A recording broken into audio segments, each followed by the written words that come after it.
And we are live. Hello, everybody.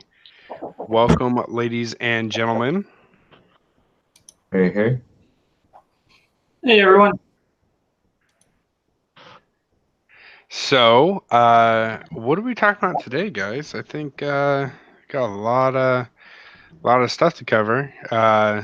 John will be back shortly. He lost his internet. He's eating. He's here eating. Oh, there he is. You speak of the devil, and he appears. No, it's more. I wouldn't say devil. I mean, it's more of like speak of the Saint. That's even. He choked. He choked. Saints don't choke.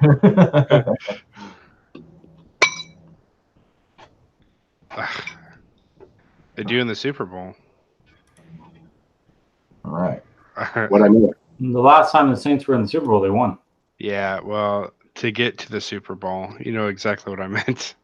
Do they cheat? Not really. They didn't choke. They got screwed out of a call. It's two different things. I know. I was trying to make a joke about sport points. Or sports ball. They still Yeah. They still won the Stanley Cup, didn't they? I think so. I love when we talk about soccer. No. Yep. How about them? Let's You got anything on the plate tonight? Anything good coming out? Yeah, let's. I'm curious since none of the rumors worked for me. What's your guys' rumors? I am excited. Okay. Well, let me stop stuffing my face here. And Well, I don't know. I kind of want to hear about the god of excess oh, okay. in the world of Age of Sigmar because that looks really good. Yeah, I almost want to play Slaanesh. And that's saying something because Slaanesh was my least like god, and it's bumped up to like my second which is funny. favorite. That's so funny because all I do is like, oh, here's a couple new models, and everything else is still the same. And so we were like, oh my god! I'm like, so you love it because the new models? Oh no, I just meant over time. That's why I had that whole Slaanesh Yeah. 40k army. Yeah. That's a creepy one though. I mean, let's be honest, Ski, man. When you come out with great models like that, it doesn't really matter. You're like, I never liked Slaanesh. You're like, those models look amazing. I'd like to play Slaanesh now. See, that's good to hear because then plus it changes for the good paint, or I say good paint, the people that love to paint. Slaanesh is a very good army to paint because it's going to change up your color palette and it's going to make you experiment with colors you never used before, and you might like it. I only like Slaanesh not because of the models, but because of their life philosophy. Which What is their life philosophy? to tell. Well, I like the sense of excess and love and free spiritedness and gravity and other less things that I probably shouldn't say. Other assets. Other assets, yes. I like the. Yeah, I like them. You like the assets. Mm-hmm. Touche. Well, I've always loved that. I like armies that have a nice flow to it. Like they're very flat, fast, agile. They have that elegant look to them. Speed and agility and everything's always been something that I've kind of been drawn to in games and stuff I've done. So like playing the custodes, yeah, stat-wise they're fast, but they're too big and bulky. Even the Marines, I only like playing the Marines because they're easy to do, and I've done like over 2,000 of them now. But playing the Marines, but that army is just that the Slaanesh just looks so good. They're so fast. They're initiative-wise, movement-wise, and they're all super skinny and slender. I really like those models. What's initiative? What's that? What's initiative? Oh, I guess we don't have initiative anymore, do we? Nope. We do have initiative because they just get to go first. Oh, yes, they do have it. Well, I can do the rumor real quick. Do you want to do the rumor? Is the rumor about Slaanesh? Because Yeah, okay. Whoever's going to talk about Slaanesh, take it away. I can get to the rumor in a minute. So, Ski, I want to hear your initial thoughts. I know GW just released the pack. They kind of released that little thing that they did on the Warhammer community. Yep. They revealed some stuff about Slaanesh, maybe certain powers, about the units. So when you read that, how do you think that's going to fit into the meta of AOS? It depends. I don't know. Everything I've read so far is great.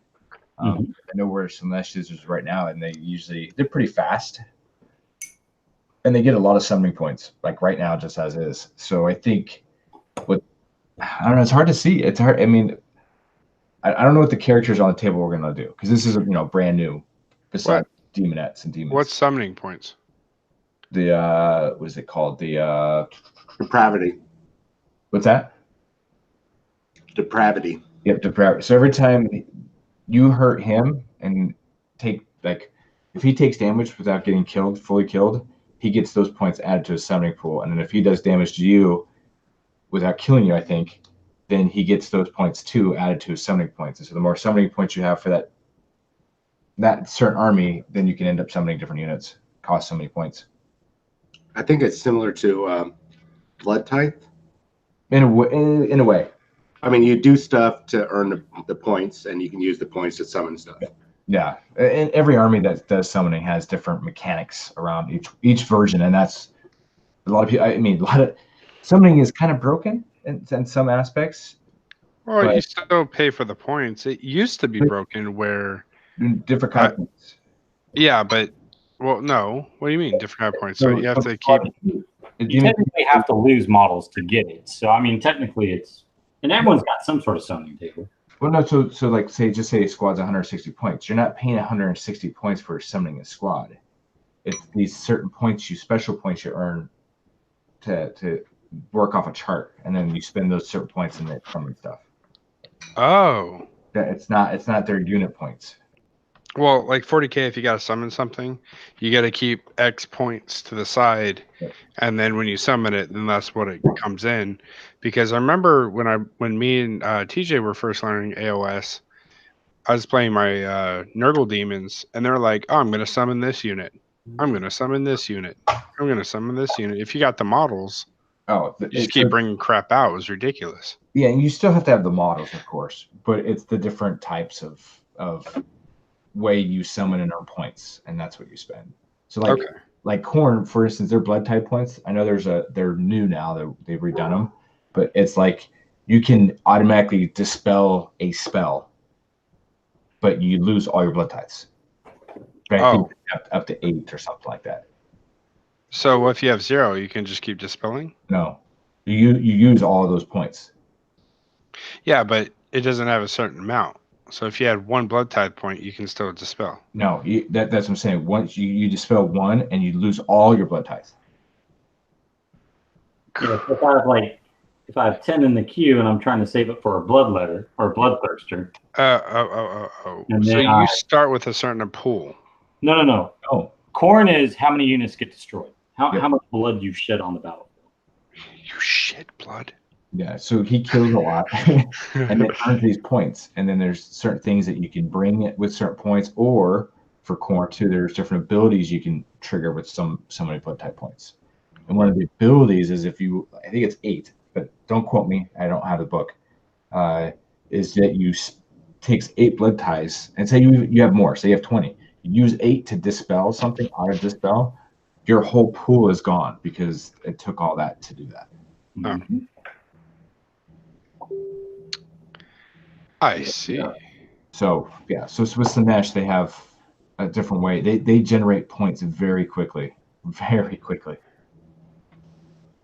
Yeah, you're right, Ski. I guess we'll have to see the table and see what kind of rewards you get. Yeah. Because technically, it could be big reward, or it could be, maybe the game testing and everything prove that, hey, we can't sit here and be like, hey, wow, you just generated a ton of points So in like 2 turns. So when I can tell what I can tell everybody what's coming out, model names and stuff, and U.S. prices. So cool. and so How much is that big old keeper? Okay. So the keeper itself is 140. 140? Yep. That's not bad. That's not bad. Model. It's a big model, isn't it? Yeah, it's just like the Great and Clean one, and the Lord of Change, and Bloodthirsters. So you have the big boy. Then you have the. Is it a boy? It could be. Yeah, I think it is. Actually, no. Well, I know Slaanesh is a guy. Really? Yes. You don't think the goddess Slaanesh is a girl? They always refer to him as him. Except in the 40K universe, they refer to it as her. Two different things. Yeah. So that might be the split personality of maybe they're twins. Or maybe they're both the same. Maybe with the person who saw one of them in the 40K universe saw something and was like, oh, it's a girl. And then someone in the AOS universe was like, saw something and they're like, oh, it's a boy. When they have both. Hey, you never know. So you have that. Then you have the, what is that? The terrain piece? The terrain piece, I think it is. Yeah. Yeah. Is that the terrain piece? Hold on. I'm trying to go down this list, trying to figure out. Yeah, that's the Fane of Slaanesh, is this terrain piece. Is that what it's called? The Fane? Let's see. That's near the bottom. It should be. Yeah. So that's still 35. I think that piece of terrain is amazing. I think it's a really awesome looking piece. They're endless spells.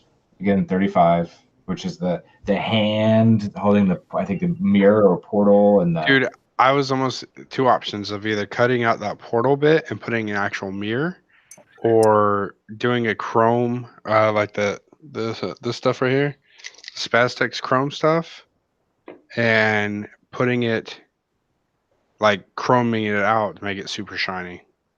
Interesting. I like the face as well. It's like the face with like her tongue or something sticking out or something. I don't know. Then you have the cards, of course. Cards are 15. Then you got the hardback is 40. Then you've got Demon Slaanesh Fiends. So the box of Fiends will be like 50. What is this? Is it Saliski or Sly? That's the somewhat demon prince / Harold guy, Harold. Yeah, that's 50. That's amusing. I love that model because I like the fact they're together, and it's going to be a very tall model, a very brittle though too. Oh yeah. What do you think his size is? About the size of a demon prince? Well, that's a demon in on top of him. So. Well, but it looks like that model's on a 40 millimeter base. Maybe a 50. Maybe a 50. And I think a 50. Yeah, nothing bigger than a 50. Yeah, no way. No, that's interesting that it's got the smaller size, width and diameter, but it's taller though. So that's gonna, for on the 40K side, that's gonna be an issue because that's like, oh look, I can see the little whip. That means I can shoot you with everything.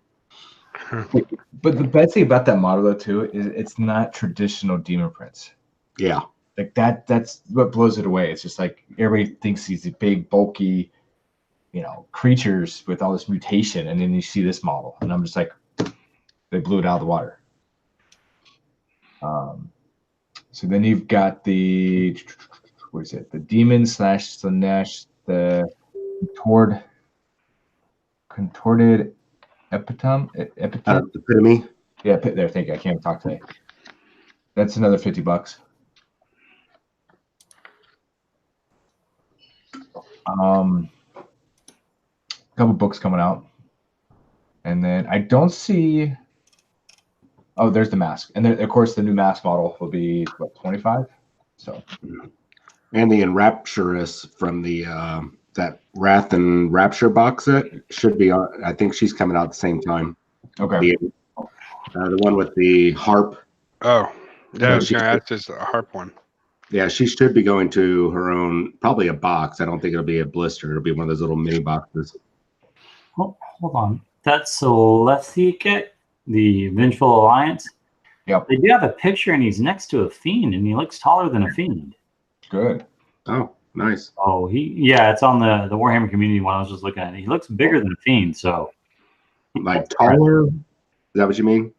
yeah, he looks taller than the fiend, and that's a demon that he's got upon him. So I don't know, he may be pretty tall. It's gonna be a cool model. Yeah. That might be my first Slaanesh model I paint ever. You'll like painting purple. It's fun. Oh, I paint it all the time. Use it for skin tones. Let's see what else. So you got that going out. There was something I was going to talk about. I don't remember what it was now. Damn it. It's gonna be interesting. I know that Army comes out. Then right after that, sometime soon, should be the General's Handbook. Have you had a chance to look at the Age of Sigmar rules for the Slaanesh? The old rules are, they're public. Well, I mean the ones that they had on the community site. I haven't get to look through them like in detail. But if they're like the Army, it's fast, probably high bravery. Okay. A lot of. Oh, go ahead. Oh, no, good. Go for it. Go for it. I haven't had a chance to look at it because I knew I wouldn't understand it. I haven't got to the point where I'm learning about Age of Sigmar yet. But I did look at the 40K rules, and they are going to be frightening. You do not, unless TJ, did you read up on the 40K rules for the Slaanesh? Yeah, I started scanning through it. I thought that, I scanned through the main Keeper Secrets. So, I mean, her rules are, her rules, I don't know. Don't know really what to say, but the cool thing is the attacks are kind of both of them. So they have the claws as well as the sword. So you get total on your first profile, you actually get 10 attacks. So you get 4 with the claws and it looks like 6 with the sword. So you have 4 attacks at strength 6, -3, 3 damage. And then each time a model, it can make a number of attacks with this weapon equal to the number of attacks. Okay. And then like each wound on the 6+, it basically does one more negative on your Ren. And then the sword it's strength 8, so you're winning knights on 4, but it's -3 and does 3. And then you subtract 1 from any hit rolls made by the model that loses any wounds from this weapon. So if you don't kill something, then they're going to be subtracting from their hit rolls back on you, which is good. Oh, nice. Yeah.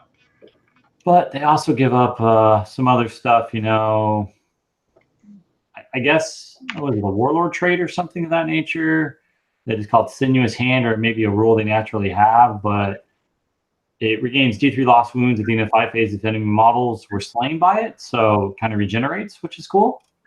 Oh.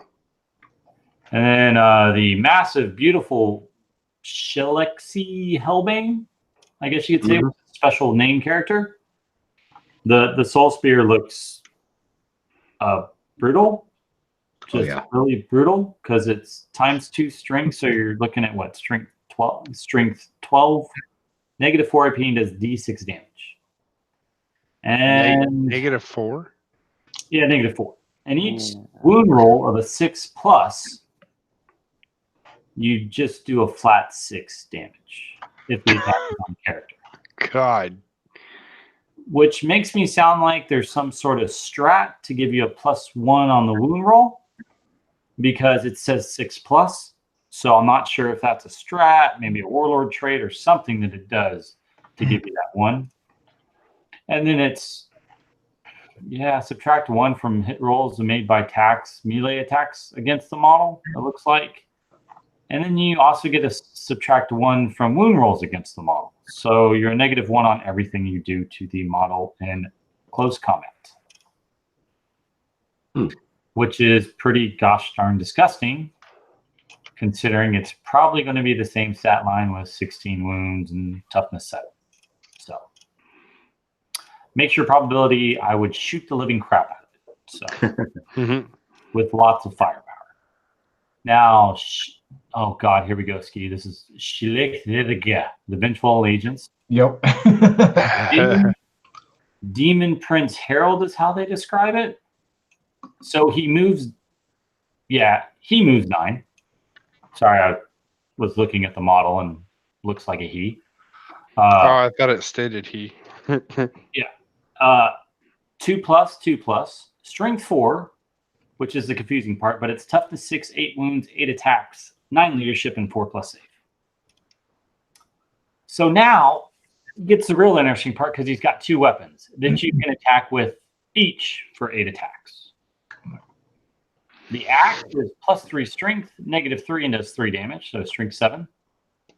And the Scourging Whip is user -1/1, but it says make D3 hit rolls instead of 1 attack for each attack made with this weapon,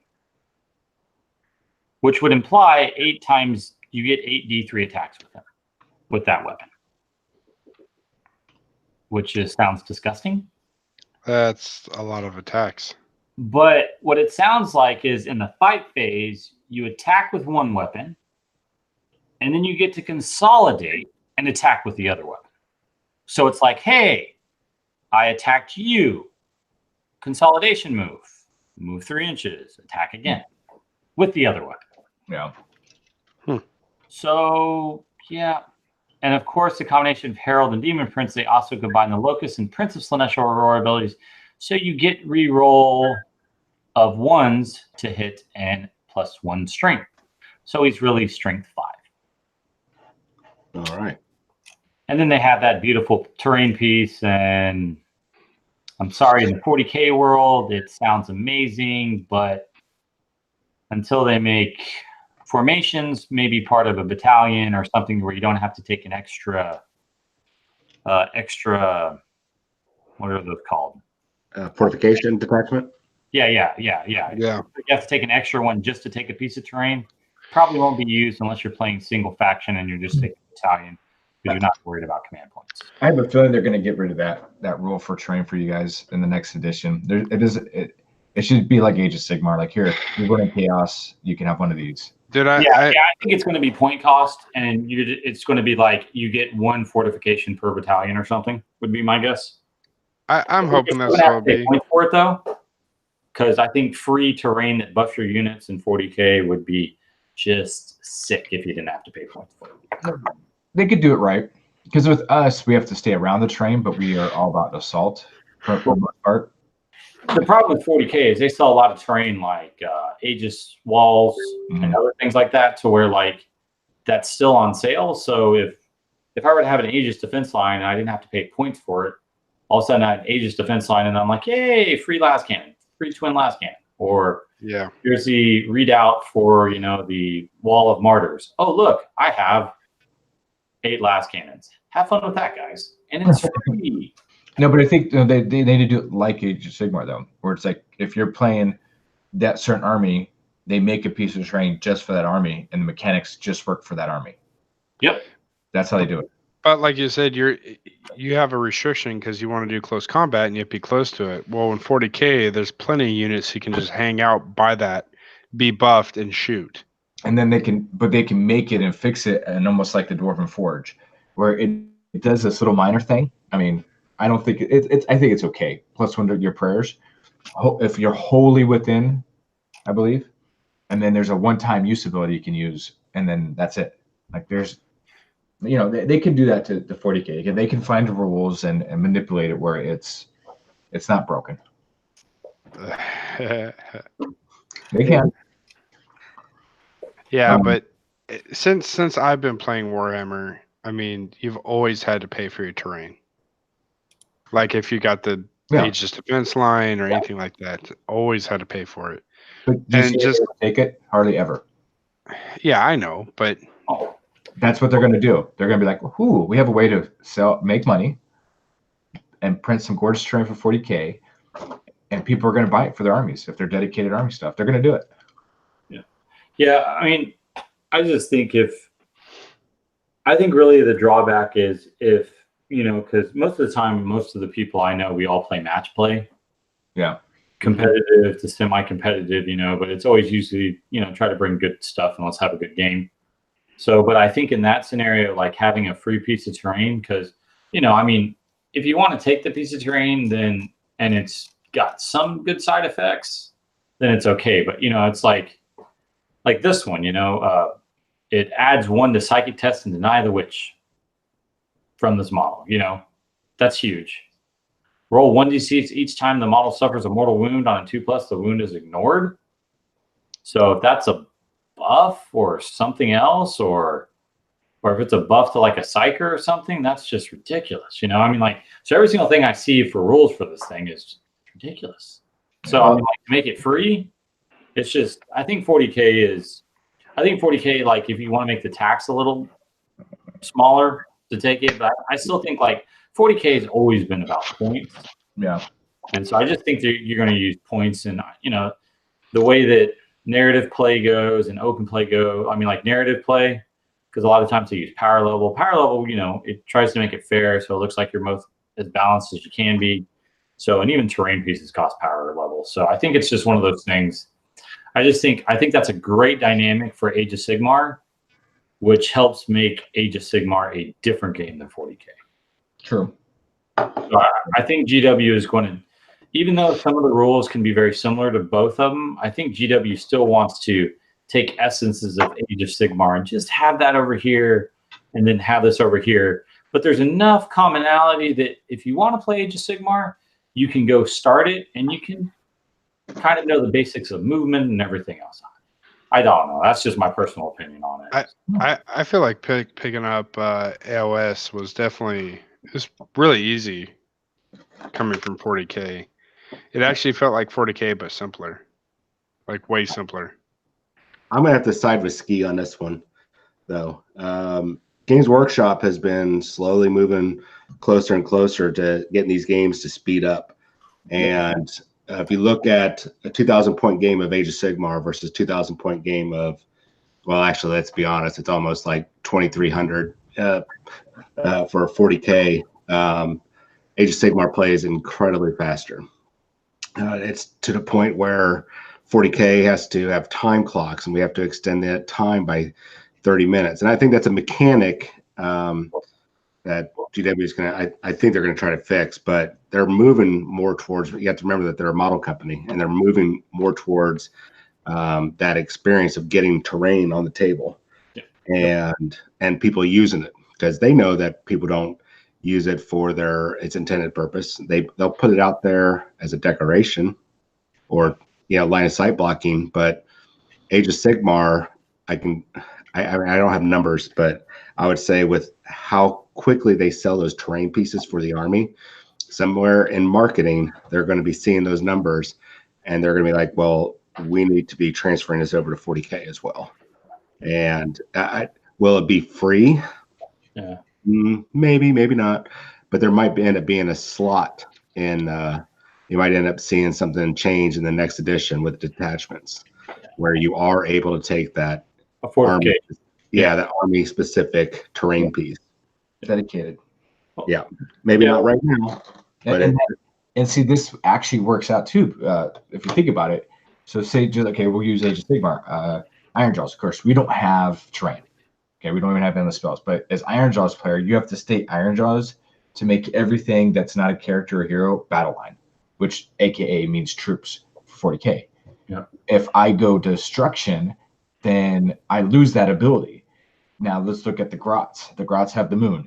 If you take a Gloomspite Grots army, you're allowed to take the moon. If you're not a Gloomspite Gets army, you can't have the moon. Like it's very black and white. You either have to be a dedicated faction to have it, or you don't.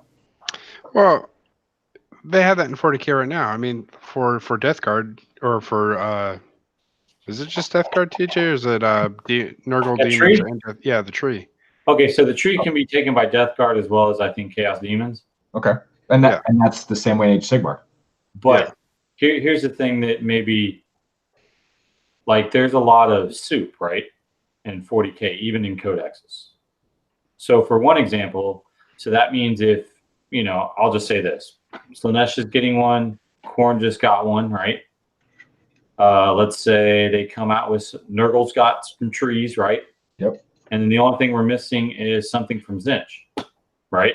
Yep. So if I'm a demon player and you don't put point values on this, I can take every single tree or terrain piece for free. It has to be a keyword, and I guarantee in the rule will say you have to be this army, like this type of army. But you're running chaos demons. That's the chaos demon portion of it. So does that? Yes, I can take an army unit. I can take a Slaanesh unit. I can take a Khorne unit, and I can take a Zinch unit, and I can take all the terrain pieces. No, what's the main faction though? Like he has to have a main.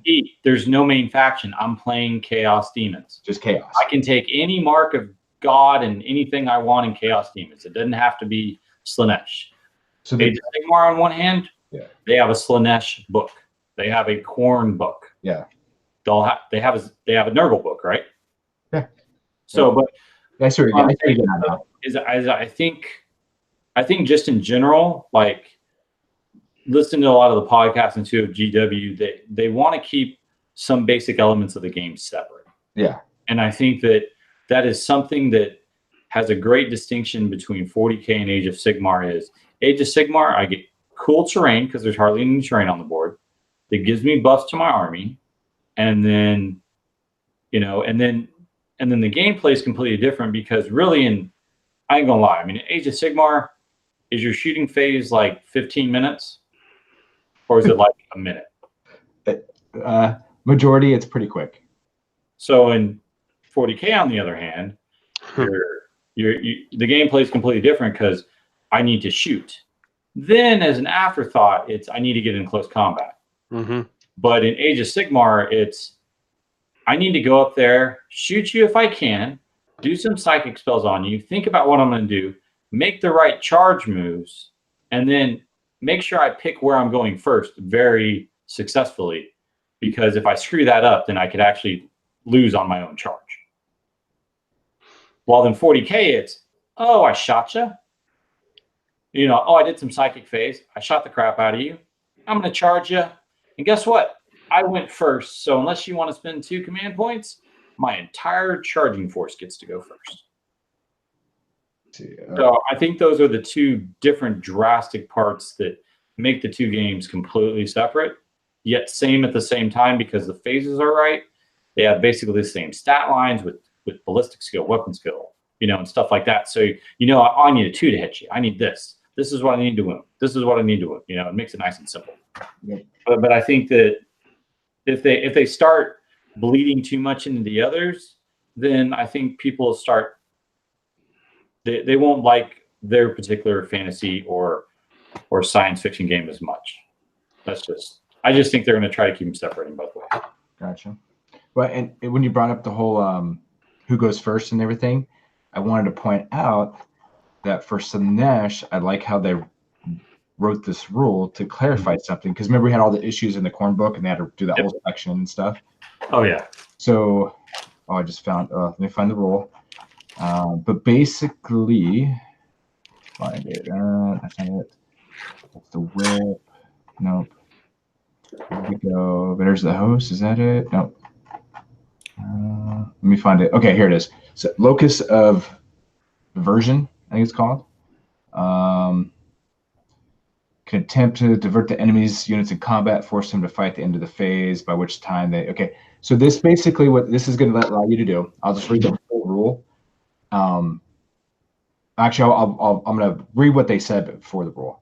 So you know how in Age of Sigmar you choose to attack, and then your opponent gets to choose one, and vice versa. Yep. And then if you have a unit though that says otherwise, then they can get double attacks, or there's little things that you can do, right? Mm-hmm. Well, with this, at the end of the thing, they clarify something. It says if this ability goes off, if a unit that is affected by this battle trait is also affected by any rules that allow it to fight at the start of the following combat phase, that unit is not affected by this rule or those other rules. The effects cancel each other out. So that paragraph, them doing stuff like that, solves so many problems with so many armies now. Because that's how they're going to treat. Clarify it. Because it's so it should be logically. That's how it should be. If I get an ability that makes me attack at the same time, and you have an ability, then they cancel each other out. Yep.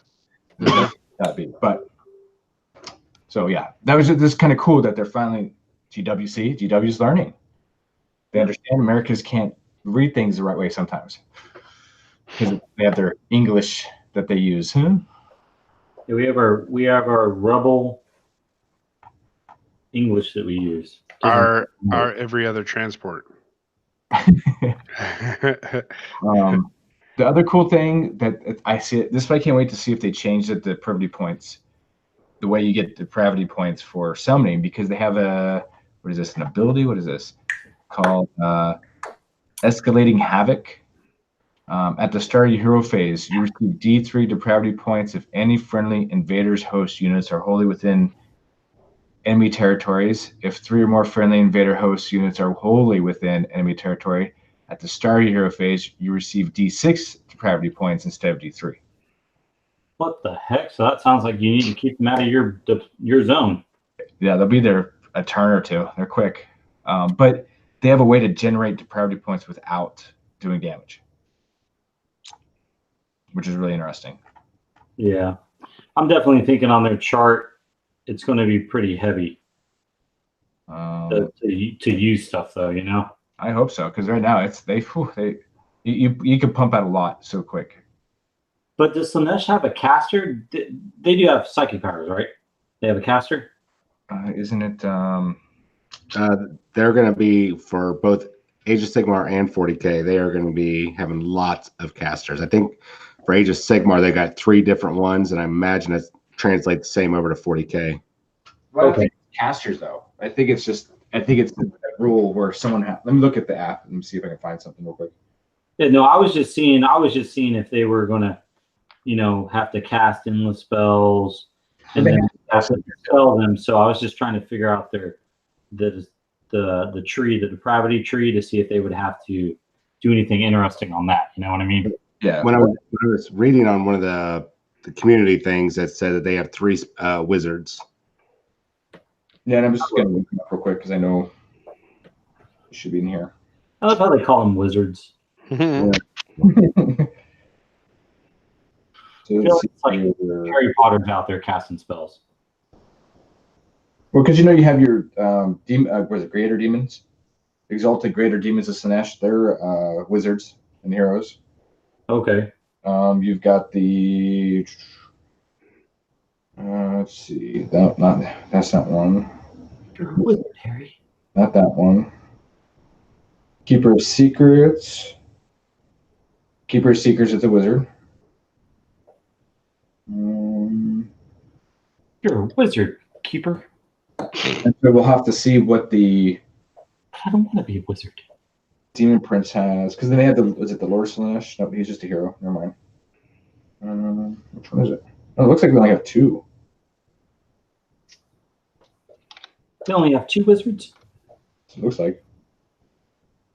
Keeper of Secrets, Demon of Slaanesh. That's all I could find.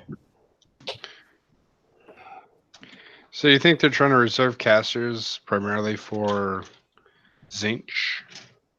Well, Zeech's army's all casters. Well, that's what I was saying. Oh. That was my point. Oh, sorry. Yeah. Hey, John? Mm-hmm. You paint up your army? Almost done. Can you name your Keeper of Secrets Hermione for me? That makes me feel uncomfortable. Almost as much as Arya this weekend on Game of Thrones?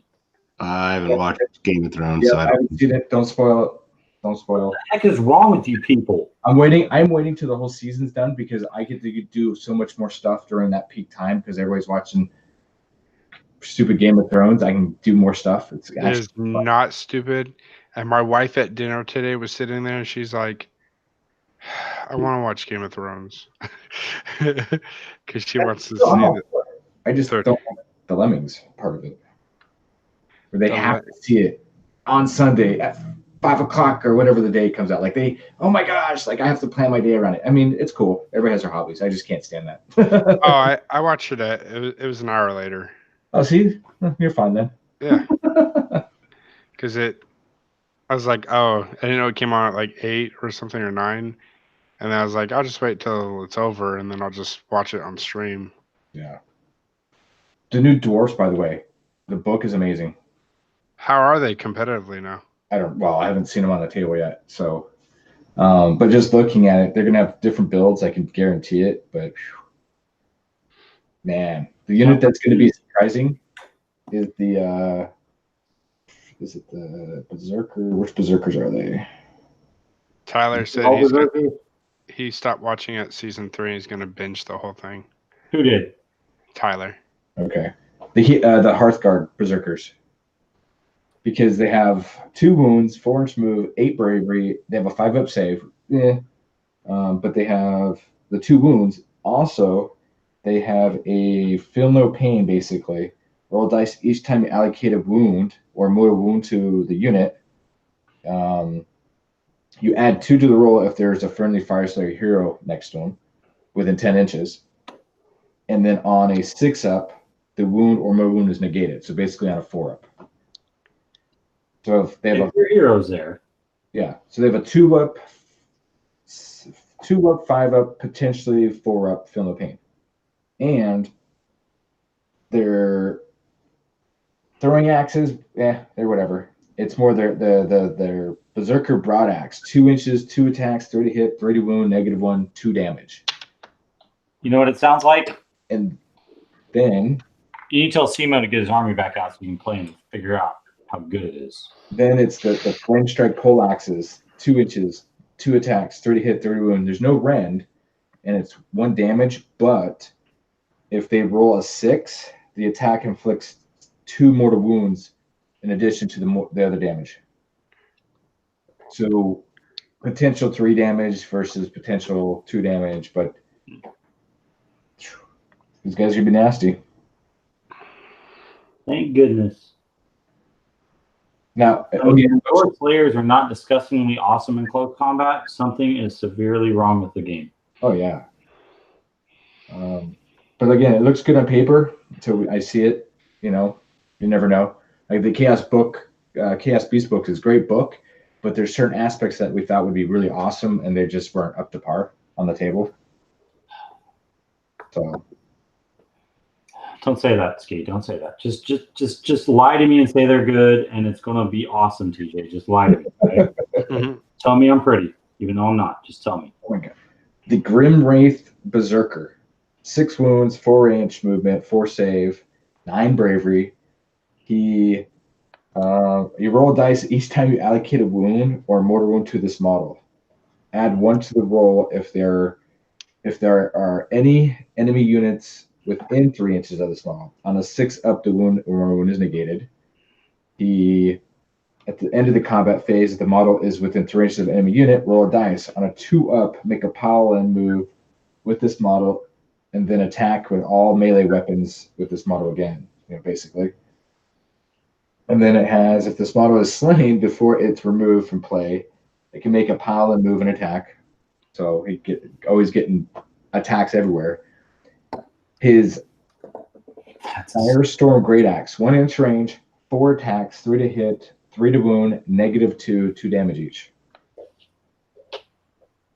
So he's going to be that freaking whirlwind, freaking dwarf in the middle of like horde armies.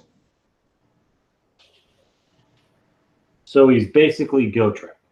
No, Gotrek would be like, he's basically, Grimnar. Well, I don't know Runa, but he would be equivalent to. Or is he just like Snorri? He's like a god almost. He'd be like, okay, how about this? Odin's the god, Thor is like a demigod. We'll just say, right? I mean, Thor is a god, but we'll just say he's or a half god, or whatever, demigod. That's what Gotrek would be. Oh, okay. But there's more to it. I just don't want to ruin it.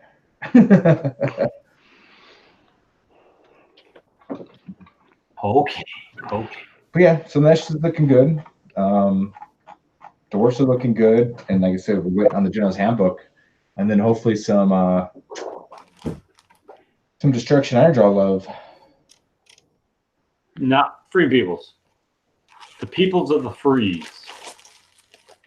I would rather have my iron draws done quick before everybody else, because then I can play them and work on them as I'm working on my Deepkin. Yeah, I just kind of get the feeling like free peoples are going to be coming up just for the fact that, man, that would bring so much meta change and so many new models back on the table for people.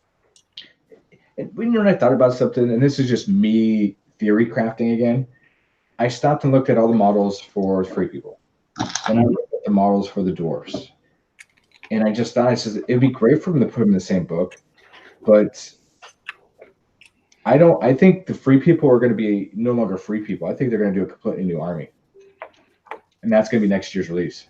I'm going to theory craft that now. That does make sense. Well, it's recorded. Outfits are not. They can't.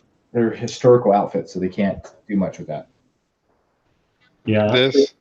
This is proof. Historical proof. Yep. You've said it. You said it here first. Next year, free people, cool models. Well, I don't know. It'd be. I don't know even what it would be called though. Let's see, that'd be interesting. There'd be people. It'd be they're gonna call them people. Humans and dwarfs and elves. Oh my. Yeah, that's the name of the codex. Yep. They're gonna call them Sigmarites. Oh, we could call the people of Sigmar, maybe.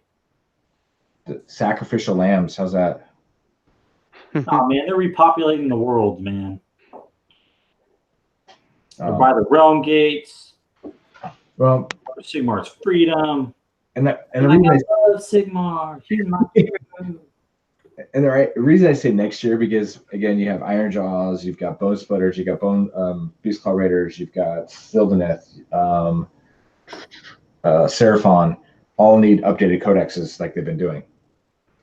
Oh, Seraphon aren't getting anything. They're going to go the way of the undead. They're going to go the way of the humans. I thought you were going to say they're going to go the way of the dinosaur, because that would be funnier. Oh, I should have said it. Damn it. You missed it. That was good. I was actually going to say the way of the dodo, but, the definitely dinosaur would have been better, Jonathan. Let's see if Mike can. But I do have some news. Online highlighting for crying out loud. I do have some news for the next White Dwarf, and I know there's a big article in it for some 40K players. Yeah, you're going to get shut down and put in their hole. It'll be fabulous. Don't have to hear about, I play Inari. Well, it's really Eldari, but we don't know it's Inari. I don't know. Yeah, TJ, tell us how you really feel. What, man? Those Eldari players or Inari players are like, oh, look at me. But I've got superhuman flyers. well, I can move and shoot and be like, oh, look at me. I don't have to spend any command points. And the rest of the armies are like, yeah, I got to spend 3 command points to attack again. But yeah, you can just do that because you killed him. Well, George Nunes said, "Preach." freaking, so go ahead. That's funny. Yeah, but they're getting what? I think it's a total of 17 stratagems in the White Dwarf. Yeah, everything should be 3 command points, and they should be like, you can't do crap unless you spend a command point. No, but I mean, seriously, though, I think Inari need something because Soul Burst is the most broken game mechanic we have in 40K. David just said they were broken from the get-go. And that was before you just said that because it's a delay. Preach.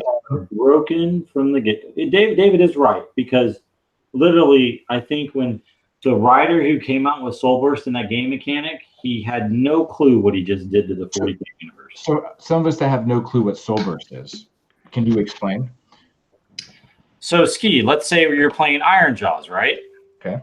And you kill a unit, right? Okay. Guess what? You get to move. Let's say you kill the unit in shooting. Oh, I soul burst. Go ahead and move that unit like you're back in your movement phase.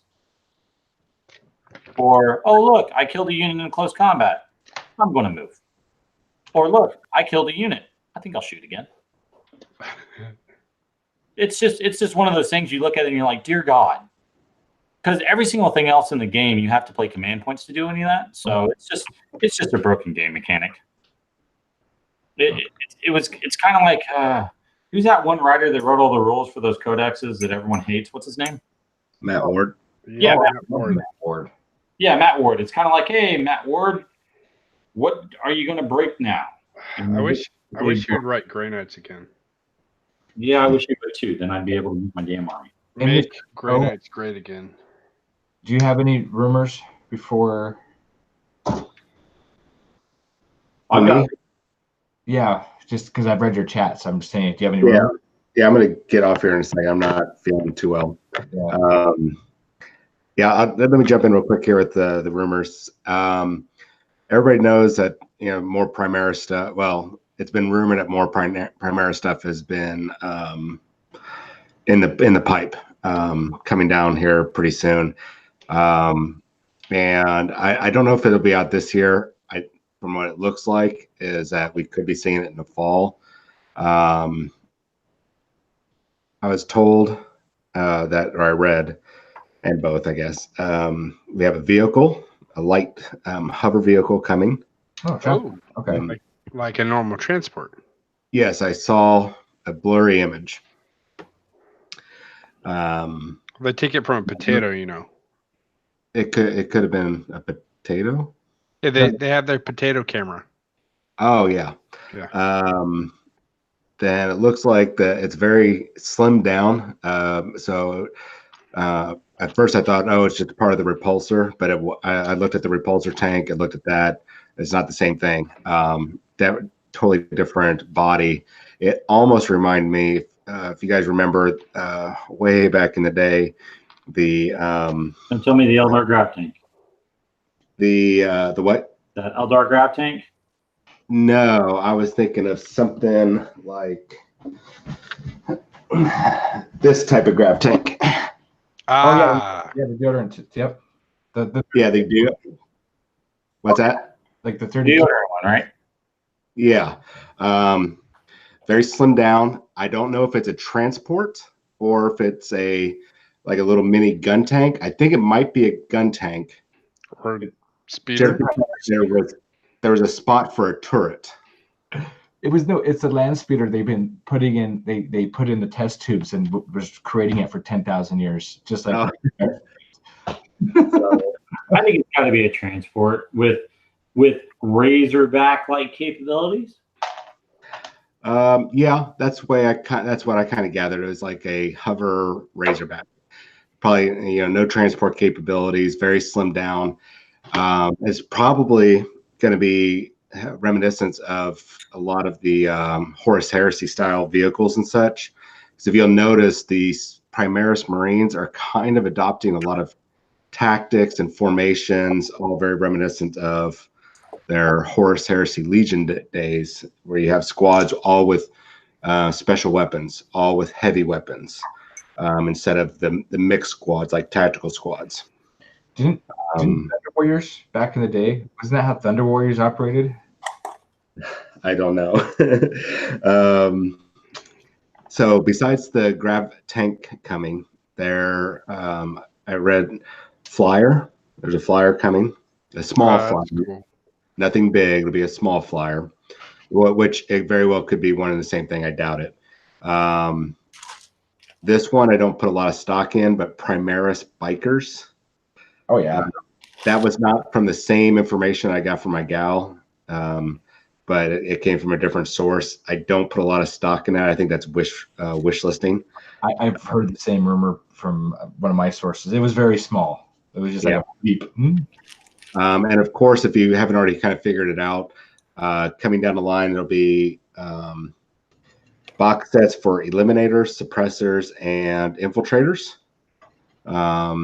The suppressors are supposed to be getting another type of weapon.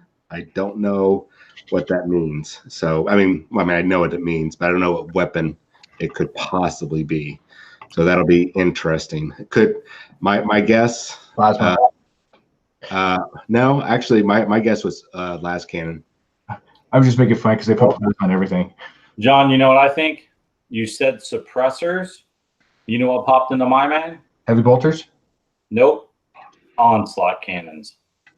Oh, that is definitely possible. That is suppressing fire if I've ever heard it. True. That is a true statement. I guess maybe I'm wish listing there with the Las Cannons. That would actually make more sense than the Las Cannon. Ooh, I got it. Devastators get a rule where they can move and shoot. Now you're trying to like getting to the genie bottle there. I mean, that's yeah. It's supposed to be, these were the last of the Primaris infantry units that just came out with the Shadow Spear box. After that, there should not be any more of the infantry style units. We're just going to see some vehicles, and then that'll be it. Now, they just like Chaos Space Marines got a version 2 of their codex. There's supposedly It's going to be a Space Marine version 2. Yeah, there's going to be Space Marine version 2 with the inclusion of all this. However, there is heavily rumored, and one of the sources I do trust is that there's going to be a new chapter codex, kind of like Blood Angels, Dark Angels, and it's going to be strictly Primaris. And I know people kind of joked around about it and have talked about Codex Primaris and all that jazz. Do I think it's going to happen? I don't know. Will we maybe see in the next codex, alongside all the other chapter tactics, a new chapter in there, a Primaris chapter with their own special tactics or something? Yes. Okay, guys. The new codex is called Chapter Obsidian Knight. Sorry, guys. I had to break it here first. It's my It was going to be codex just for me. I've been working with GW for years on this. That's amazing. So see, you blew my mind, TJ, because I thought it was going to be, was it new Astaris, Gilliman's army? Like that's what I thought it was going to be. no, and the third Primarch's coming back to help reinforce it. It's amazing. So yeah. If Clint, I can't pull up the window, but if Clint is watching, it's going to be the Blood Owls. Oh no! Yeah, that sounds like something my kids would watch. The Blood Owls. It's like, yeah. I'm not going to go into it because it's going to make me want to vomit more. So everybody watched the video, right? what video? The Matrix one? Yes. Oh. Yeah. Oh yes, with the John. I don't understand what contrast. I have nothing else. That's the I'm new- gonna log off. Hey, all right, man, get out. Real quick, Feel John. better. John. Wait, I wanted to bring this up for John because I think my leak has been confirmed because of the video. That's what I was trying to get at. Remember that? Oh, you want the new paints? Yes. You talking about the contrast paints? Yes. Yeah. Contrast paints. Yeah. It's called glazing, man. Come on. Well, I just thought was funny that they did that after I sent you that what I got told, and yeah, and then voila. yep. So just wanted to share that. I was happy.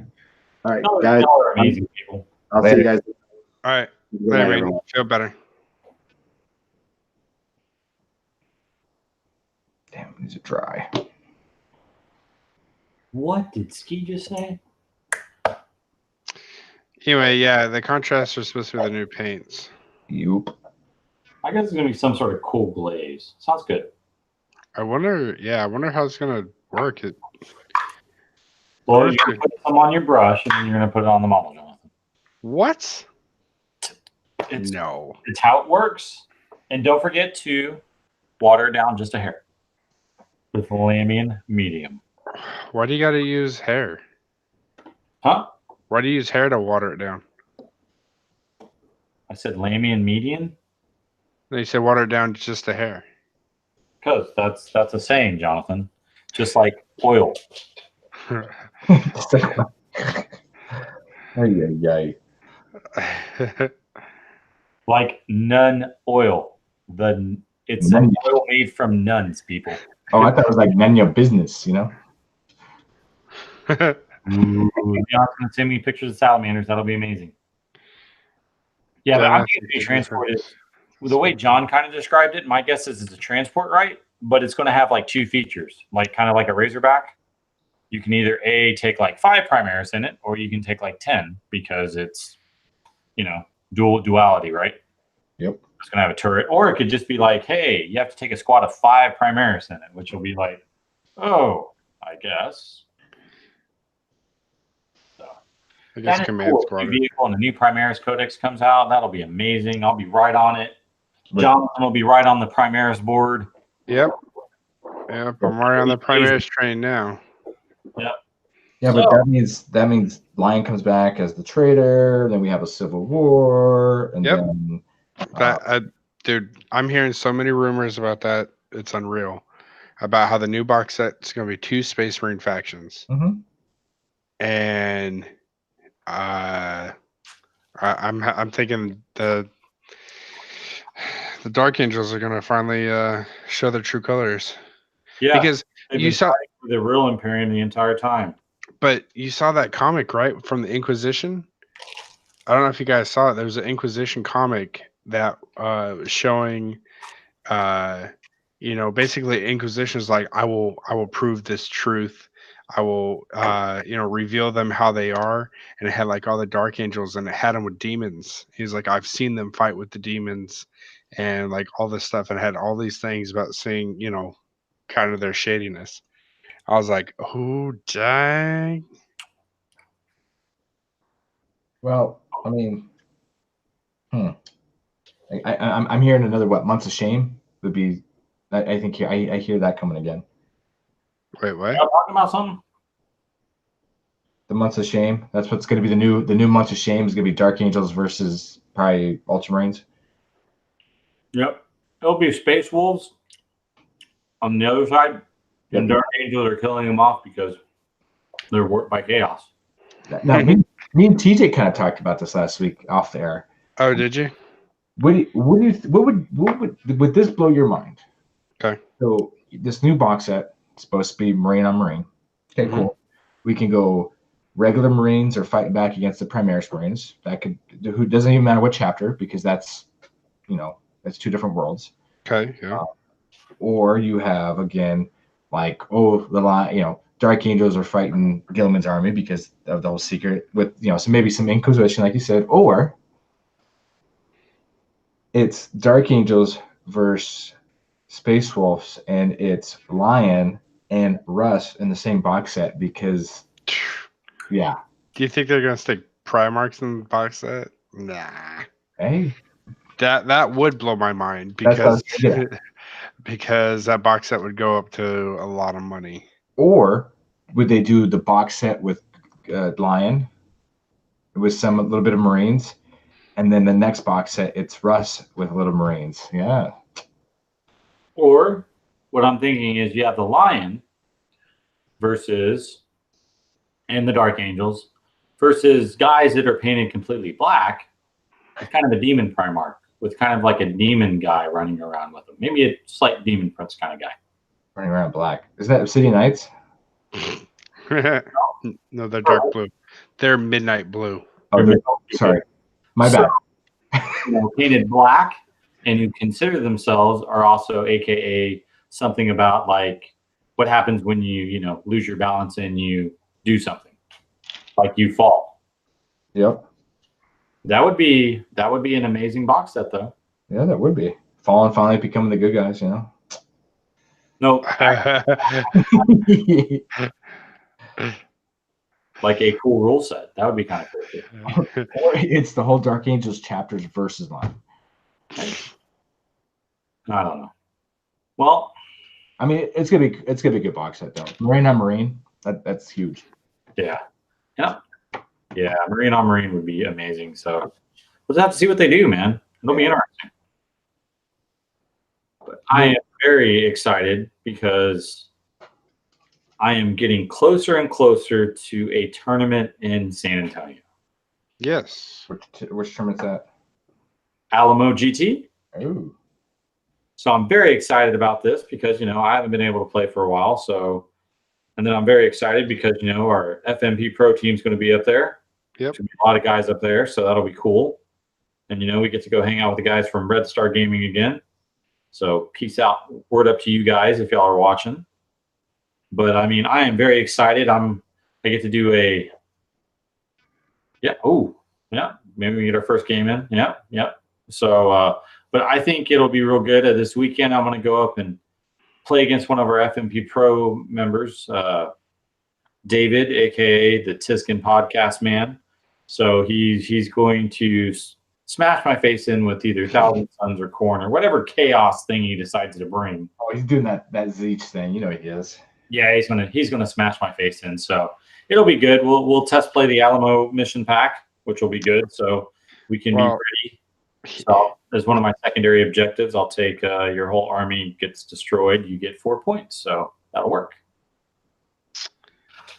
So that'll be good. And then it's been very interesting. I know Ski doesn't keep up with the competitive scene on 40K, and Jonathan, I think, peers in every occasionally. But it's been really interesting because there's a gentleman by the name of Jim Vassell who he took Adepticon, and since then he's won 2 other GTs. What was he playing? He's playing Demons. Okay. It's a very all-comers list. It's an amazing list.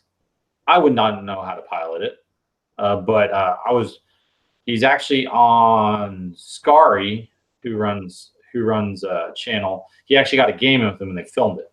So I am really going to watch that game because it's really rare when you get to see a top player play and actually comment on the game as they're playing. Because usually even on the live streams and stuff, usually they're not really mic'd up. Yeah. You don't really got to kind of see what they're thinking and what they're talking about. So I kind of want to see that because it'll be very interesting to see such a top level player playing another good, one of the best dark Eldar or Drukhari players in the world. So that's always a good one to watch. But I mean, this dude is literally 28-1 in his tournament scene like this year. Jeez. He's like leading ITC by like 300 points. And he's just dominating. It's like, I don't, since now you have Best Coast pairings up and you have like 40K stats, you have all these like cool things you can find out more about lists and everything. And just to see like someone being pretty much like showing up to a tournament and just winning it is actually amazing. So I don't know. I think it's only going to help the competitive scene. So that you have like, and then David did on his Tiskin podcast, one of the FNP Pro guys did a sit down and chat with Jim Vessel, and it's a good chat. So, help support some of our FNP Pro guys and go check that out. But it's really, really interesting and cool with what's going on in kind of the 40K competitive scene and how it's really shifting to most of the people are really going to have fun, and there's been a huge shift, I think, and some of the buttheads out there are either getting kicked out of tournaments or, they're getting warned, and so they better straighten up their stuff because they're not going to be allowed to play in tournaments anymore. So they're being less of buttheads. Yeah, they are. They're having to think about like, hey, if I'm going to play this game at a high level, or if I want to be at a high level or play at these tournaments, I better get my crap together and start being a good guy, or you're going to show up to a tournament and you're going to play 3 or 4 people. They're going to come to the conclusion you may be cheating, and next thing you know, you've got a red card in your band. Yep.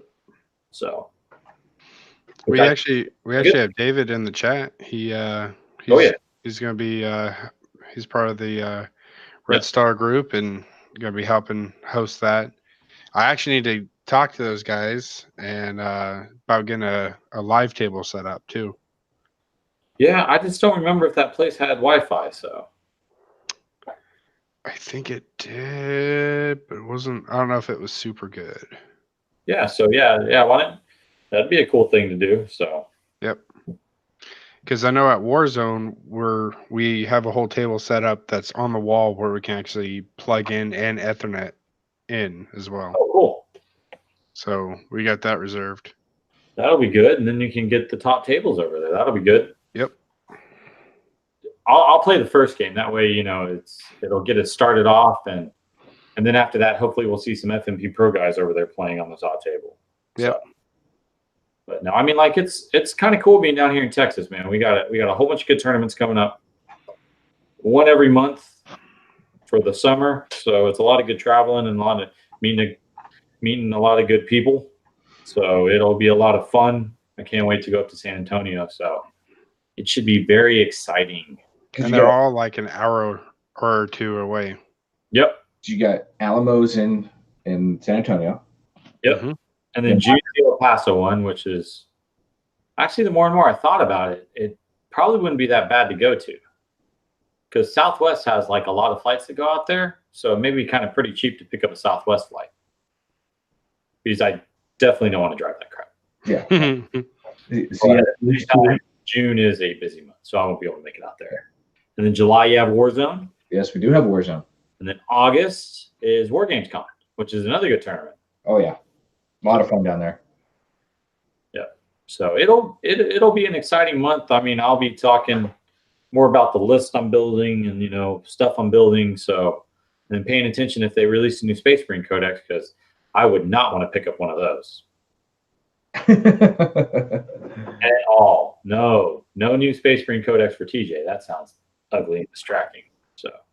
Well, I can't wait to, because so I'm doing, of course, I'm running the Age of Sigmar for Warzone with Al Valdez, and then after that it's Wargamers Con, and then the last one after that, I believe for us, is San Antonio. Is it San Antonio?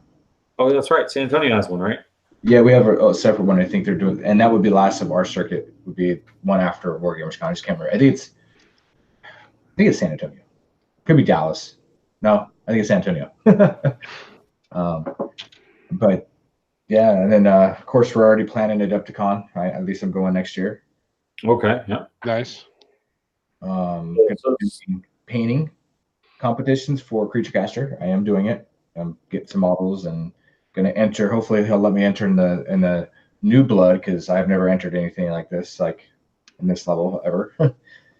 So you're gonna have to enter with all the big boys. Yeah, I was gonna say I think New Blood's for children. No, it actually isn't. I was joking. I was just kidding. I was gonna say it was more just children. But they do a live stream award where you have to live stream painting and building and stuff. And there's I don't know if they're gonna do it next year, but that was an award they give out too. Interesting. So I'm doing that. Cool thing too, and I think I did tell TJ, and then now I already told everybody else. But for Warzone, the top 2 painted armies, one from Age of Sigmar and one from was that 40K, are getting a full set of monument paints. What? Yep. What? Creature Caster. What? So you better get your paint crap up and get it going. Yeah. Awesome. Yep. I was really excited for that. That's really, really amazing. Yeah, that's pretty good support. Yeah. But yeah. Wow. So what you up to, Jonathan? What's on the hobby palette for you right now? So right now I am working on the I really wanted to say better half of the Shadow Spear box. Oh, so the Marines. I'm working on the Chaos, yeah. You're actually working on the Marines, don't lie. Oh no, all those are built. I have 3 sets of the Primaris built. Oh, okay. You mean you're building right now? Yep. Oh. So you're building the Chaos stuff? Yep. So you're like just building the Master of Possession, and that's about it? No, built one of those. But now I'm doing the just normal Chaos Space Marines. Somebody complained. They were like, thanks GW for making them such static poses. But you know what? For all of us who've been in the hobby for a long time, I love these poses, and you can slightly alter them. You can cut the nubs off so you can turn their head a different way, especially if you have 2 guys, and the sheer fact of the amount, the posability that you can get with these guys, like just how much thematic, how my words aren't working, but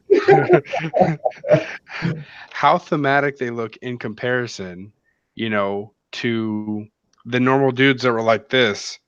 And you can do this with their arms, you can have the bolter, it was just like, Or the whole.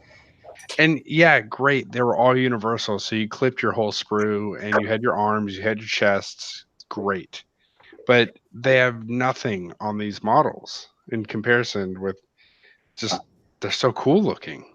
Can I help you out? Sure. Yeah. Listen. Because your words ain't working. Correct. The words were not working out of my mouth hole. So being a veteran, you're missing out. It's easier to build now.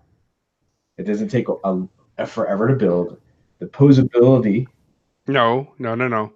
They are harder to build only because you have to make sure you have the right bits. You can't just cut your whole sprue and be set.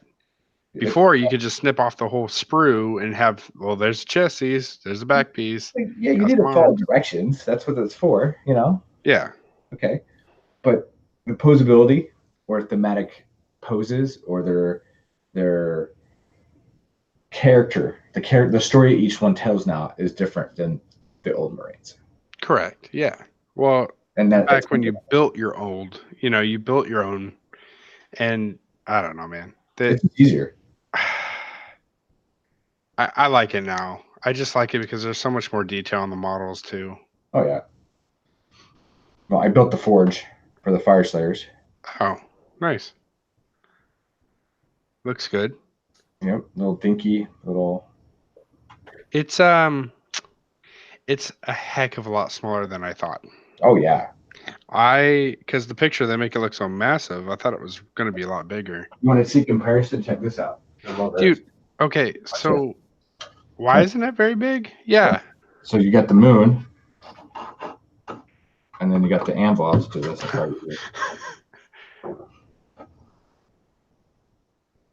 Womp, womp, womp. And then you got the ghost ship. Here, even get this. Check this out. Hold on.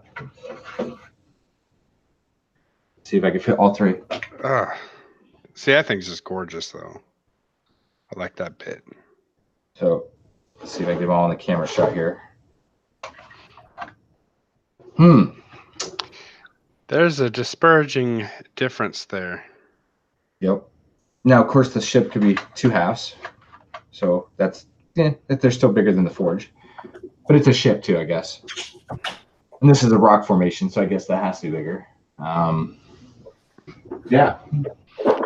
But you're telling me a dwarven forge couldn't be bigger? Well, I don't know. They're pretty small doors. Those are tiny, man. But then you have a wall. So I'm working on the terrain for Warzone / Atomic. And look at this, a piece of terrain, the walls.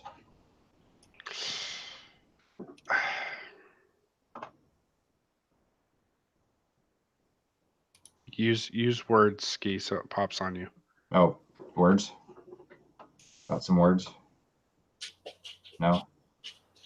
No, you're there. Oh, okay. So yeah, so it's about the same size as the walls that I'm working on.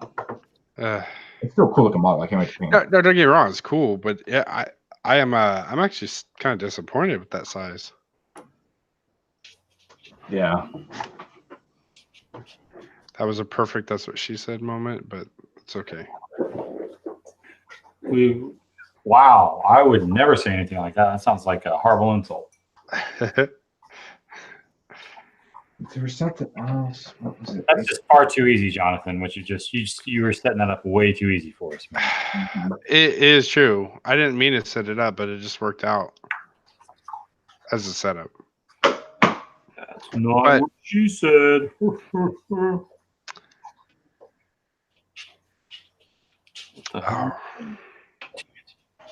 Scissors. I need scissors. Scissors. I have scissors in my office. Shit. Son of a biscuit eater. You put on decals. You have clippers. No, I need scissors. I need to cut out decals. Oh, then use straight razor.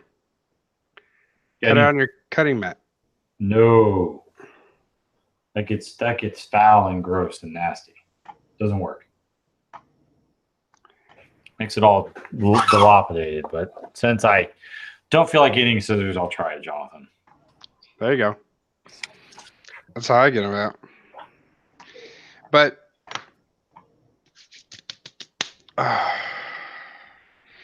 Antonio Ramos said aloha from Hawaii, TJ. How's he doing? I heard there's a huge GT going to happen in Hawaii. I wish I could afford to go to it though. Oh, and Antonio, are they still doing KawaiiCon? I think it's called in Honolulu. If you can answer that. It's a big anime convention. That's when I was stationed there. Me and my buddy went to go play in this tournament, and it was so bad organized and horribly designed that we left. We paid for it. We didn't even ask for money back. We're like, nope, not doing it. He said yes. Oh, okay. So the convention's great, but the tournament, hopefully they have better people running it. Well, I hope that I wonder if that is about what's it called though. One of you is answering yes to the Kauai or to my questions. Oh shoot, I forgot. Yeah, my bad. 2 questions. But still, yeah, I mean, it's like anything, man. Sometimes someone's got a great idea that they're about doing a tournament and they just don't know what they're doing. Yeah, we had to set up the tables and put terrain out the morning waiting in line to go in before we could even play. And then they didn't even mark it off. So you had tourists literally on your shoulders looking in, and they could grab your bags behind you. Like they were that close. Like you would freak out. Ooh. So that's that's bad. So yes to you and yes to the QuakeCon. Yes. Yep. Oh, that's cool. Well, I mean, it sounds like it'd be a great, considering how close it is to Japan, it sounds like it'd be a great con for cosplay and stuff like that. Oh, it is. It was amazing. That sounds pretty cool. But I think I mean, oh God, man, there's just so many cool events that are coming up all over the world. Wish I wasn't a gamer or something like that and I had more money. I'm right there with you. I wish it's so good traveling. What's happening this weekend? Oh yeah. So we're having some cool guys come from the British land and called the Cult of Paint. And they're coming down to Atomic Hobby Shop and running an entire workshop the whole weekend. What are they going to be teaching? Airbrushing. I thought it's model painting in general. It is model painting, but a lot of airbrushing stuff too. So they're going to teach you how to paint an entire army in the span of 2 days. Pretty much. Well, 3 days, sorry. Yeah, I'm definitely going up there Saturday so I can at least meet those guys. Yep. I'll be working on Saturday. I'll be up there Friday to play some AOS with a couple guys. Yeah. And then Thursday this weekend on Friday. What's that? Who you going to be playing? There's like 2 people. Oh, cool. You know what they're bringing? Nope.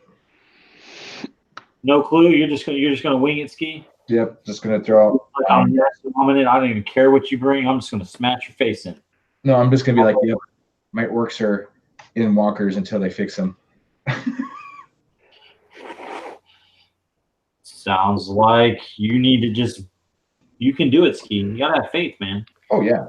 I see where I win out a lot of my games though is I try to play very objectively, and I always come up with ways to do things people are not aware of. Like most Iron Jaw players play a certain way, and I don't play that way. And most players can't. They lose because of that, because I have priorities and I have my own little thing. You mean you play the mission, Ski? Because that would be stupid to do. Well, I play the mission, but I also play. I am retired military, and I always play very tactful. And I look at the battlefield. I look at what am I playing against? What's the unit or units or character that you can take out to cripple someone's army, which then it becomes easier. How do I maneuver better? That in that aspect, troop movements. And then you add the objective on it too. Some armies do it way better than I do now, but that's where I went out. Is you just have to look at things objectively, all of it, not just kill, kill, kill. You know, That sounds too hard, man. I can't just go out there and kill, kill, kill. well, you can. Doesn't mean you're gonna win. Uh, That's called a minor victory. oh, and I want major victories, right? Yep. Yeah, just priority target. We always talk about target priority or, objectively sound strategies. For instance, if I have a blob of 30 dudes, what do I need to slow down for a couple turns? Oh, I know they're going to die eventually. Let me put them in this group of 5 to 10 dudes to bog them down for the next 2 or 3 turns, which then escalates like a chess game.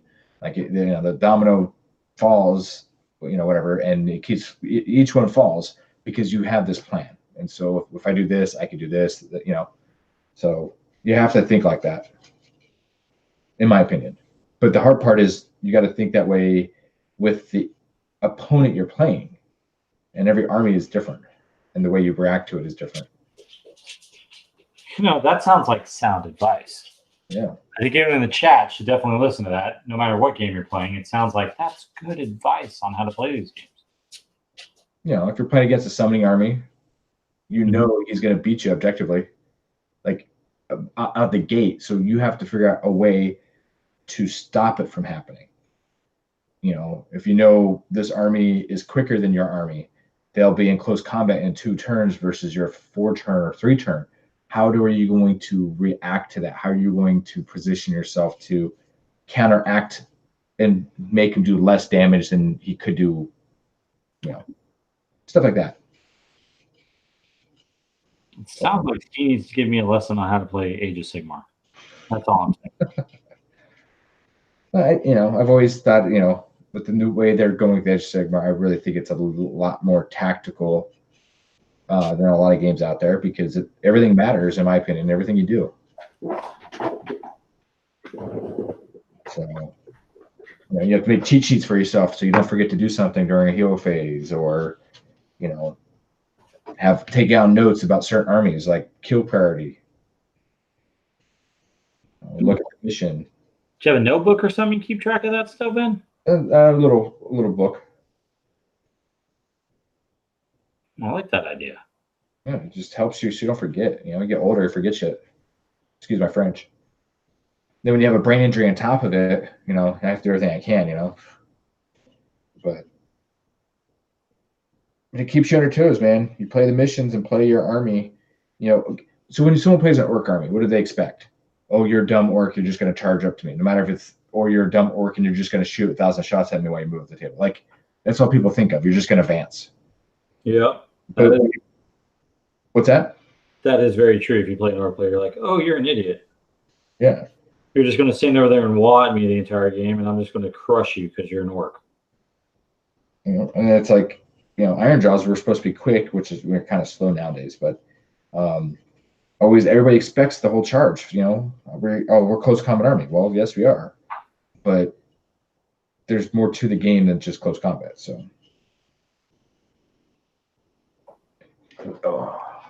stupid walls. Stupid wobble squad. Gosh, man. No, I'm painting walls. I have so many walls to paint. How many walls are you painting? Oh, let's see. 1, 2, 3, 4, 5, 6, 7. Let me see here. Oh, I got a whole box I still got to build and paint. What the? There it is. Figures out, TJ. So what we got here. Hold on. Let me flip over the other screen. I'm always looking at chat. Oh my god. That's all these walls that we're working on. Hold on. Oh. Yep. Oh my god. So that's just one box. Then there's another box with some stone features and stuff like that. So, Ski, I got faith you can do it. And when are you trying to get that done by? oh man, this is my next couple week project, because this is going to possibly fill 2 more tables of terrain. Okay. So that way we have 2 extra tables, which will put me at 7 to 8 tables just from Atomic for Warzone. So, Nice. I mean, I'm going to need 25 tables for Warzone, but hey. Got to start somewhere, right? Yep. Push the Deepkin back. Push the Deepkin back. Well, just because the terrain's priority now. You know. Well, I mean, yeah, I could understand that, especially if you got to do 25 tables. Antonio, the QuakeCon tournament I played in was a long time ago. Like, at least in the last. You're talking like 10, 15 years ago, aren't you, Ski? Coming up on 10, I think. I guess it's probably changed since then. They probably I have a story about the whole experience, but I'm not going to share because it is. I'll share it with you guys, but not on air. But it was, yeah, just very bad executed. But no, I'm just trying to work on terrain because that's, again, I got to make sure I have enough terrain for all the tables, and then go back to painting my Deepkin. So, and then man, I'll tell you right now, as another fellow person, I appreciate you doing that for Wargames Con. Yep. Because I mean, for Warzone, because that's amazing for you to paint up all that terrain. So everyone who goes up there can have a joyous time and play on great terrain. For the most part. No, they are. They're going to play on great terrain because all the stuff he's painting is going to be amazing. True. Okay. And everyone, if you're playing in the Age of Sigmar tournament, when you see Ski, you better walk up and thank him. If you're not, punch you in the face. I'm really excited to see. I don't like bragging and like selling stuff. Like I don't like pushing sales. I like talk about because it excites me. But like getting those 2 paint sets for the top 2 painter armies. Hopefully, I can't wait to see people go out farther than they usually do for a Warzone or a convention to try to win. Best painted on 40K or best painted Age of Sigmar. I want to see that. I can't wait to see the amazing armies and paint jobs. The problem is, Ski, I can't win it with my Obsidian Knights. Why not? You want to know why? Because I've been painting these guys the same way to match the entire army since 1999. Okay. So that means I'm going to have to do another army and get ready for Warzone. I mean, get ready for Warzone. So after, that'll give me 2 months. Need my world eaters. You can't believe it though. I'm gonna do a whole night. I'm gonna do my spooky ghosts. Oh boy, that's exciting stuff. Be right back, bathroom from FNP Wargamers. Wrong chat. My bad, guys. Sorry. Nice. No, I'm just. Oh, never mind. Sorry, still in the wrong chat. What am I doing? I'm getting a set of those paints too. They should be in tomorrow. But I'm all about painting now, man. Upping my paint skills. Like that's my focus. Yep. Imagine going undefeated. Okay, 1 year. Okay. Oh, they're just talking in chat about terrain. Yeah. Okay. Yeah. Well, I mean, it's okay. David went. He went undefeated and got 12th place at the Citadel. I mean, like we had talked about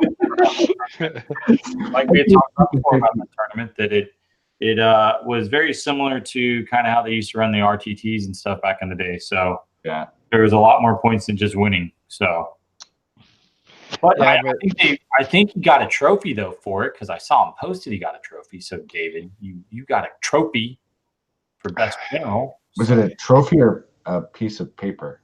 No, I thought it was a trophy. Didn't he got like a thing and trophy? I thought they posted that. Okay, I wasn't keeping up on that one. Yeah, no, I think they came back and gave. Yes, paint does matter, David. Yes, it extremely matters. Sorry, I have to say yes, it does. But I think I think they made a post to where they got better prizes, I think, and trophies and stuff, and they went back and handed those out. Okay, good. They're more likely to say because he should have got a trophy, I think, for best general. I think so. Okay.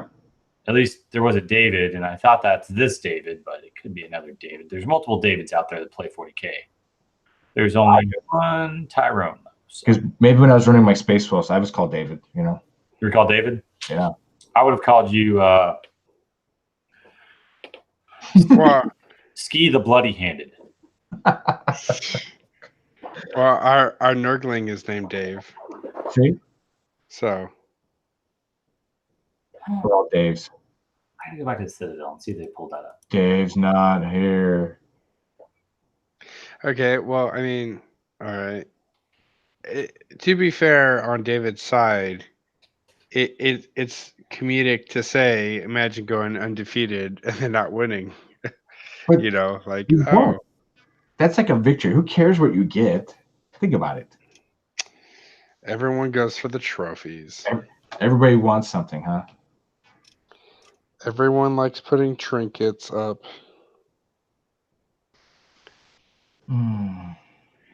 I seem to win third place in everything. I have GW's Army Painters third place, and I even have another painting from the Alamo GT third place. Oh.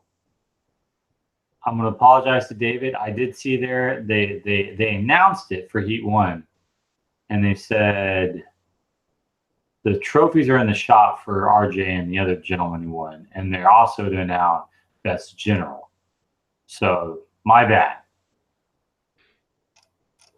I thought they had trophies for Best General as well, but it looks like it was just the overall champions. So that is my fault. Leon said, imagine playing a pro golf, getting the best score, yet you don't win the tournament. So you weren't a very good sportsman then, I guess. Ooh. I mean, if that's probably what they did, they're probably going, "Yep, this guy paid more money and has a better sportsman." That's not right. That would.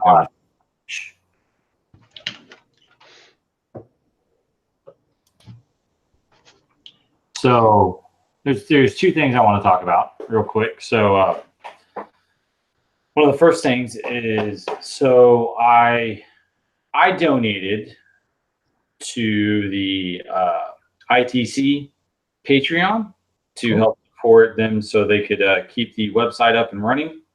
And I figured that since that they are kind of doing that for free, it's kind of a cool thing. So if you like to sponsor Patreon stuff, y'all can go there. It's just look up ITC and look under Reese's for Reese's name, which I think is cool. And then I joined another Patreon by Frontline Gaming, which is called Chapter Tactics.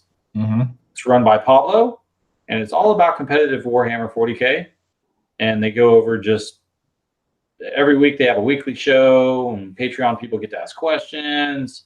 And it's actually a pretty cool group, and a lot of the people in that group are pretty good players. So it's a good way to bounce things off. So those are two good people that are giving back to the hobby and just trying to do some stuff. So the one that PD runs for Chapter Tactics, any of the Patreon people, what they're trying to do is they will get enough money together so people that sponsor tournaments can send it out to they'll send out some of the hosts to different tournaments. So bigger tournaments and other things like that, which is kind of cool. So if you want to check those two out, I think it's very good.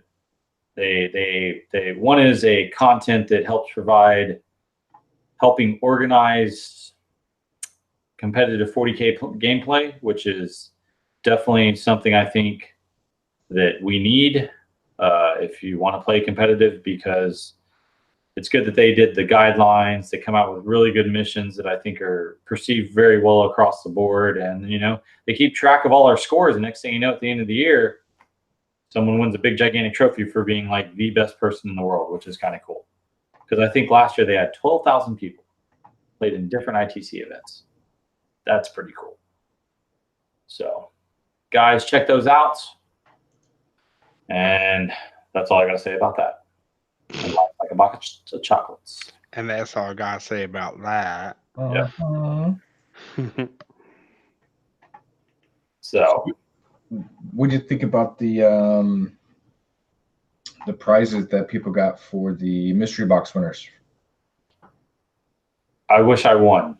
Oh my gosh. They have so much rare and cool stuff in those boxes. And there was only 2 that were U.S. based. One guy, Shane M. from Pennsylvania, and Michael G. from Missouri.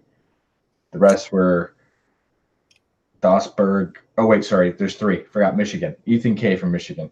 I didn't catch that. So So the 3. one thing I'm very annoyed about that, though, when it really comes down to it, is I didn't win anything. So just, I mean, they got dog tags, Titanicus. I mean, it's just it comes in this cool box too. Yep. I mean, well, congratulations to those guys because everyone bought stuff, everyone did stuff to win, and they got their boxes. They got the Warhammer boxes.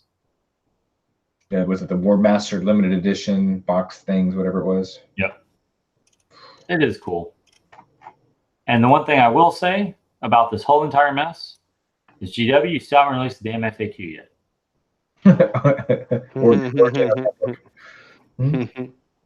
You have not released the FAQ yet. I was gonna say earlier in the show when John was telling, I was gonna be like, "Hey TJ, how did you like the new FAQ that dropped?" And you're like, "What FAQ?" I was gonna be like, "Exactly." So tomorrow, the next day, so we're on pins and needles waiting here for the new FAQ. Because when it comes down to it, I want to know what's changed. I want to know how the meta is going to change. I want to know what point changes. I want to know what rule clarifications they've come up with. I want to know. Hey GW, what about our FAQ? Hey, fill out the survey. Did y'all fill out all right. What about the FAQ? Yeah, I filled out the survey. And they're like, here's the winners. No, not those winners. The rest of us winners when we get the FAQ. They're like, you want to really get them? Here's some Slaanesh stuff. Here you go. Yeah, access and depravity. So David, if they drop it, are you going to run it? That's a big question. Me and TJ were talking about today at work. What's that? If they drop the FAQ, are they going to run it at Alamo?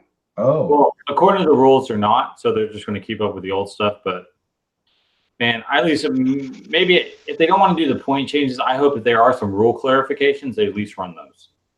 Because I think that'll help out a lot. So.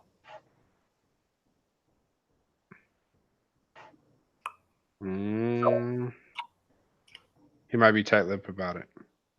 Well, he's a little behind us. So, but no, I think if they do rules clarifications, it should be at least do that. Because I mean, let's be honest, man. It is 3 weeks, almost 3 weeks away from the event now, and some people are probably coming in out of town, so it'd be kind of shitty for them to have to change their list.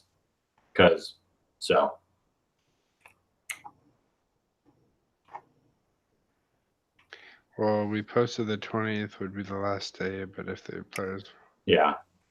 I mean, those guys up there will play it cool, so you'll just have to wait and see what happens. But as long as they don't change any kind of Space Marine stuff, which they probably won't, I'll be okay.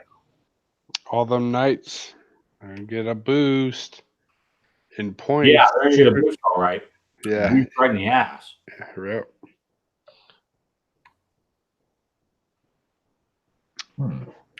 Interesting. Yeah, it'll be interesting to see what happens to Castellan. Yep. I think the Castellan is Gosh. Yeah. That is amazing because the Ynnari Codex will come out in this month's White Dwarf. So you're not going to see it till next week. So I don't think that'll be it'll just be normal Ynnari. So you'll see some weird stuff, and then soon after that you'll start seeing the Ynnari changes in the meta. Which will make it interesting. Yeah. Did you know they brought back the Imperial Infantry's Handbook? Yes, they did. I saw that. And it's sold out. It's already sold out. I know. That's why I said I wanted to buy it. Oh.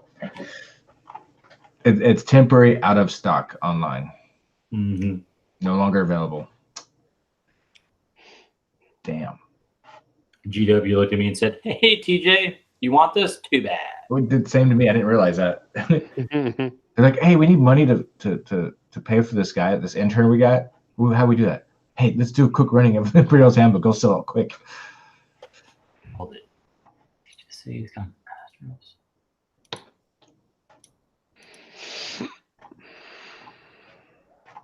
But yeah, that's all I got. I don't got much. Yeah, I think that's about it for everybody. David has an Astros, super heavy tank. Man, get out of here. That needs a point increase. Get out of here. Well, gents, do you guys have anything else?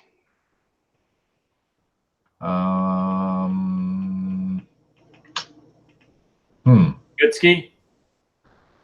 I think so. I mean, like I said, I get my paints in tomorrow, the whole set, and then I'm going to be very happy. So it's gonna be great. I have one thing to say before Jonathan goes into this field. Uh-oh. Happy wargaming this weekend to you guys. Go out and play some games, meet some new people, and have some fun. That's all I got to say to y'all. Y'all got to do those things if you're listening to this channel, because if you don't, I'm going to be very upset with you. You're right. Paint your models. No. You paint your models during the week, and then this weekend you go out and play with them. There you go. Go out and play with your little men. And All over prosper. the table. Put your little men all over the table. And prosper. Hey, yeah, sometimes I just want to admit, like, try to put paint on your miniatures. It only takes a couple minutes to slap a base coat on something, and if you plan it right throughout the day, everybody's like, I'm always busy. Set a time, like, okay, put 5 models on your desk, put one base paint, and walk up, put a base paint on it, walk away, come back after doing something. Make the time. You'll enjoy it. You'll respect your army more. So turn on an old live of the FNP live show. Just watch and listen. Enjoy. Listen. Just listen. We'll get you through that. Next thing you know, you'll be like, whoa, I've been painting for 2 hours, but it's been incredible because I got to listen to Ski and Jonathan and John talk. And TJ. No, not TJ. People just are like, The sound of our soothing voices. The sound of my soothing voice. No, not at all. I know. I got someone to talk fluff with, so TJ matters. Hey, I'm learning. Okay. How's that going? I'm now listening to Lord of Silence. I finished Nemesis, so I'm gonna do a 30K, 40K, 30K, 40K kind of deal. That's what I want to do. Dude, if I were you, I would just listen to the entire Horus Heresy first. Yep. I'm liking the Lord of Silence. Like, oh, that's why that happened in the 40K universe. We won't mention Typhon. Yeah, he's not mentioned really well. Not even now in the 40K. Anyway. All right, everybody. As always, special thanks to our Patreon supporters. We appreciate you guys and supporting us. And everybody else who participated in chat, thank you guys for keeping the chat going and tons of chats in between yourselves as well as with us. And that's pretty much it, guys. So everybody, thank you so much and have a good night. Have a good one. Fantastic night for you guys. Don't forget, game this weekend. Have fun.